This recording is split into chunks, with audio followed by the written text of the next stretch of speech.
कहानी की शुरुआत लीजा नाम की एक लेडी से शुरू होती है। लीजा की उम्र 50 के आसपास थी। उसने अपने पति से तलाक ले रखा था और वो अपने घर में अकेली ही रहती थी। लीजा के बच्चे उसके साथ नया साल मनाने वाले थे, इसलिए लीजा घर को सजा रही थी। जल्दी ही लीजा की बेटी मीरा घर आती है और उसे देखकर लीजा खुश हो जाती है। मीरा दूसरे शहर में काम करती थी, इसीलिए वो कभी कभी ही अपनी माँ के पास आती थी। दोनों माँ बेटी बातें कर ही रही थी कि इसी बीच मीरा का लवर मेसन भी घर में आता है। मेसन को देखकर लीजा ज्यादा खुश नहीं होती, क्योंकि वो अपने बच्चों के साथ ही नया साल मनाना चाहती थी। मीरा अपनी माँ को मेसन से मिलवाती है और उसके साथ आराम करने चली जाती है। रात होते ही तीनों बैठकर खाना खाते हैं। इसके बाद मीरा और मेसन अपने कमरे में आकर एक दूसरे से प्यार करने लगते हैं। लीजा का कमरा उनके कमरे के नीचे ही था, इसलिए वो दोनों की आवाजें साफ साफ सुन रही थी। अगली सुबह मीरा अपने पिता नॉर्मन से एक कैफे में मिलती है। बातों बातों में नॉर्मन मीरा को बताता है कि मैंने पिछले साल दूसरी शादी कर ली थी और अब मेरी नई बीवी माँ बनने वाली है। नॉर्मन की बातें सुनकर मीरा को ज्यादा फर्क नहीं पड़ता।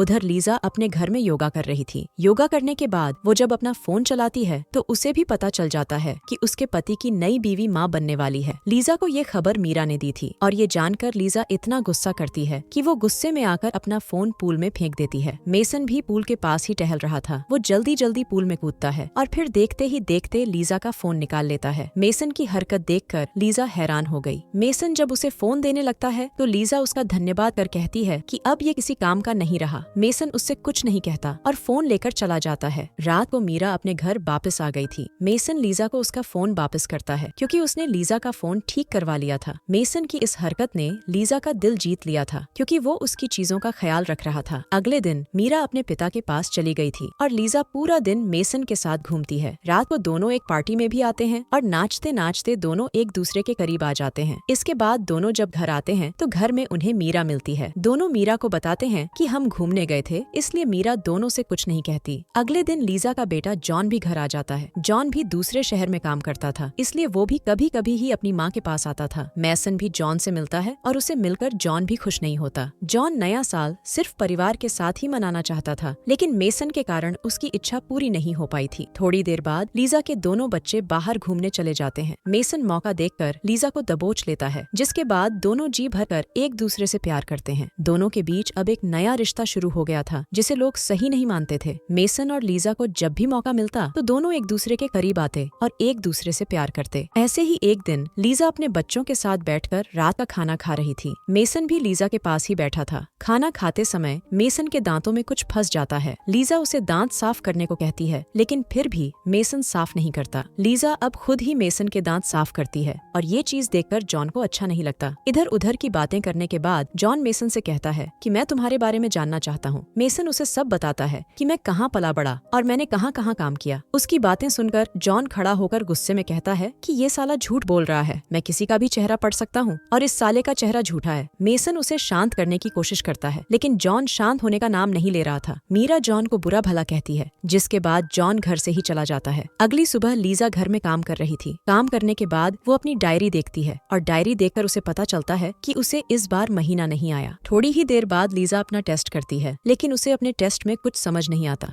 इसके बाद वो सीधा डॉक्टर के पास आती है और उसका टेस्ट करने के बाद डॉक्टर बताती है कि तुम पेट से नहीं हो। लीजा जानना चाहती थी कि उसे महीना क्यों नहीं आया, जिसके जवाब में डॉक्टर बताती है कि ये सब बढ़ती उम्र के कारण है। बढ़ती उम्र के कारण महीना आगे पीछे हो जाता है। इसके बाद लीजा जब घर आती है तो उसका सामना मेसन से होता है। लीजा उससे मीरा के बारे में पूछती है, जिसके जवाब में मेसन कहता है कि वो बाजार गई हुई है। लीजा उसके पास बैठकर उसे सब बताती है कि मैं डॉक्टर के पास गई थी, मुझे लगा था कि मैं पेट से हूँ, लेकिन ऐसा कुछ नहीं हुआ। मेसन चुपचाप उसे सुन रहा था। लीजा आगे कहती है कि मुझे लगता है कि अब हमें अपना रिश्ता खत्म कर लेना चाहिए, क्योंकि अगर मैं पेट से हो जाती तो सब कुछ खत्म हो जाता। मेसन उसे समझाता है कि हम दोनों को कोई दूर नहीं कर सकता। उसकी बात सुनकर लीजा रोने लगी, क्योंकि वो भी मेसन से दूर नहीं होना चाहती थी। मेसन उसे शांत करने के लिए उसे प्यार करने लगा। इसी बीच लीजा की नजर दरवाजे पर पड़ती है। दरवाजे पर मीरा खड़ी थी और उसे देखकर लीजा डर गई थी। मीरा को सब कुछ पता चल गया था। वो गुस्से में आकर अपनी माँ की गाड़ी पर बुरा भला लिखती है और फिर अपनी गाड़ी में बैठकर भाग जाती है। लीजा उसे रोकने के लिए उसके पीछे पीछे भागती है, लेकिन मीरा फिर भी नहीं रुकती। इसी बीच बीच मेसन लीजा की गाड़ी लेकर उसके पास आता है। लीजा उसे जल्दी जल्दी गाड़ी से निकालती है। मेसन उसके साथ जाना चाहता था, लेकिन लीजा ने अब उससे सभी रिश्ते तोड़ लिए थे, इसलिए वो अकेली ही मीरा के पीछे जाती है। काफी कोशिशों के बाद भी मीरा उसे कहीं नहीं मिली, जिसके बाद लीजा गाड़ी की सफाई करवाने लगी ताकि मीरा के लिखे शब्द मिट सकें। शाम को लीजा थक हार कर अपने घर आ गई। मेसन उसके घर से चला गया था। लीजा मीरा के दोस्तों को फोन करती है ताकि उसके बारे में पता चल सके। इसी कोशिशों में उसे पता चलता है कि मीरा को उसके पिता के अस्पताल में देखा गया था। सुबह होते ही लीजा अस्पताल में आती है और वहाँ उसे मीरा मिल जाती है। मीरा के साथ उसका पिता नॉर्मन भी था, जिससे लीजा ने तलाक ले रखा था। लीजा मीरा को घर ले जाना चाहती थी, लेकिन मीरा की तबीयत खराब थी, इसलिए नॉर्मन उसे अस्पताल में ही रखना चाहता था। नॉर्मन डॉक्टर था और वो मीरा का इलाज करना चाहता था। लीजा और नॉर्मन बहस कर ही रहे थे कि इसी बीच मीरा लीजा से कहती है कि मैं चाहती हूँ कि तुम नॉर्मन को सब बताओ कि तुम्हारे और मेसन के बीच क्या चल रहा है। अगर तुमने सच बताया तभी मैं तुम्हें माफ करने की कोशिश करूंगी। मीरा की जिद देखकर लीजा नॉर्मन को बता देती है कि मैं मेसन से प्यार करने लगी थी, मैंने बहुत बड़ी गलती की है, इसलिए मैंने अब मेसन से रिश्ता तोड़ लिया है। उसकी बात सुनकर नॉर्मन वहाँ से चला जाता है, जिसके बाद लीजा मीरा से माफी मांगने लगती है। वो मीरा को समझाती है कि मेरे अकेलेपन ने मुझे बहका दिया था, मैं तुमसे वादा करती हूँ कि अब से मैं ऐसी कोई गलती नहीं करूंगी। मीरा अभी भी काफी गुस्से में थी, इसलिए वो अभी लीजा को माफ नहीं कर सकती थी। मीरा से माफी मांगने के बाद लीजा वहाँ से चली जाती है। अब लीजा ने सब कुछ किस्मत पर छोड़ दिया था। वो फिर से अकेली रहने लगी थी और पहले की तरह ही अपनी जिंदगी जीने लगी थी। उसे उम्मीद थी कि आज नहीं तो कल सब कुछ ठीक हो ही जाएगा। कुछ महीनों बाद लीजा एक पार्टी में आती है। ये पार्टी उसके पति नॉर्मन ने रखी थी और उसी ने लीजा को पार्टी में बुलाया था। पार्टी में लीजा के दोनों बच्चे भी थे, जिन्हें देखकर लीजा बेहद खुश हो जाती है। मीरा ने भी अब लीजा को माफ कर दिया था। वो लीजा को बताती है कि मेरी जिंदगी में अब एक नया लड़का आ गया है और मैं जल्दी ही उससे शादी करने वाली हूँ। मीरा चाहती थी कि लीजा भी किसी से शादी कर नई जिंदगी की शुरुआत करे, लेकिन लीजा ने अकेले ही रहने का मन बना लिया था ताकि जरूरत पड़ने पर अपने बच्चों को समय दे सके। पार्टी के बाद जब मीरा जाने लगती है तो रास्ते में उसे मेसन नजर आता है। मेसन के साथ एक नई लड़की थी और मेसन अब उससे प्यार करने लगा था। इसी के साथ इस कहानी का यही अंत हो जाता है। हमारी वीडियो देखने के लिए बहुत बहुत धन्यवाद। अगर आप ऐसी ही वीडियोस के दीवाने हैं तो प्लीज मेरे चैनल को जरूर सब्सक्राइब करें। मिलते हैं अगली वीडियो में, तब तक के लिए नमस्कार।